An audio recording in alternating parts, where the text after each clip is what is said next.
Hello friends, പുതിയൊരു വീഡിയോയിലേക്ക് എല്ലാവർക്കും സ്വാഗതം. അപ്പോൾ കേരള ബ്ലാസ്റ്റേഴ്സുമായി ബന്ധപ്പെട്ടുള്ള ന്യൂസുമായിട്ട് വന്നിട്ടുള്ളത്. കേരള ബ്ലാസ്റ്റേഴ്സ് ഇന്നലെ സൂപ്പർ കപ്പിലുള്ള സെമി ഫൈനൽ കാണാതെ പുറത്തായിട്ടുണ്ടായിരുന്നു. തുടർന്ന് മാർക്കസ് ഫെർമിനോവിന്റെ റിപ്പോർട്ടുണ്ടായിരുന്നു അടുത്ത സീസണിൽ കേരള ബ്ലാസ്റ്റേഴ്സ് കംപ്ലീറ്റ് അയച്ചു പിടിക്കാനുള്ള തയ്യാറെടുപ്പിലാണ് ബ്ലാസ്റ്റേഴ്സ് ഉള്ളതെന്നാണ് മാർക്കസ് ഫെർമിനോവിന്റെ റിപ്പോർട്ടുണ്ടായിരുന്നത്. മാർക്കസ് ഫെർമിനോവിന്റെ റിപ്പോർട്ടിൽ പറയുന്നു, ബ്ലാസ്റ്റേഴ്സ് അടുത്ത സീസണിലേക്ക് കാര്യമായ ചേഞ്ചിനായി തയ്യാറെടുക്കുന്നു.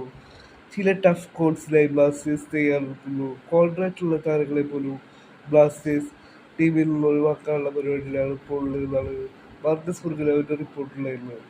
ഇൻക്ലൂഡിംഗ് ഫോറിനേഴ്സിലും കൂടി മാർക്കസ് ഫെർമിനോവിന്റെ റിപ്പോർട്ടുണ്ടായിരുന്നു. ഇപ്പോൾ ഇതാ റിപ്പോർട്ട് പുറത്തു വരുന്നു. ഒരു ഫോറിൻ സെൻട്രൽ ബാക്കിനായി ബ്ലാസ്റ്റേഴ്സ് നിലവിൽ ശ്രമിക്കുന്നു. ഇതിനായിട്ടുള്ള ഷോർട്ട് ലിസ്റ്റ് ചെയ്തിരിക്കുന്നു ബ്ലാസ്റ്റേഴ്സ് എന്നാണ് ലേറ്റസ്റ്റ് റിപ്പോർട്ടിൽ പറയുന്നത്. ഇതിൽ സ്പാനിഷ് താരമുണ്ട് എന്നും റിപ്പോർട്ടിൽ പറയുന്നു. ഇനീഷ്യൽ സ്റ്റേജിലാണ് ഇപ്പോൾ ചർച്ചകൾ നടക്കുന്നതെന്നും റിപ്പോർട്ടുകൾ പറയുന്നു.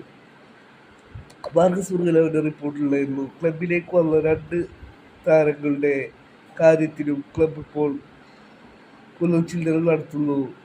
അതിൽ ഒരു ഫോറിനറും ഒരു ഡൊമസ്റ്റിക് താരവും ഉണ്ട് എന്നും മാർക്കസ് ഫെർമിനോവിന്റെ റിപ്പോർട്ടിലുണ്ടായിരുന്നു.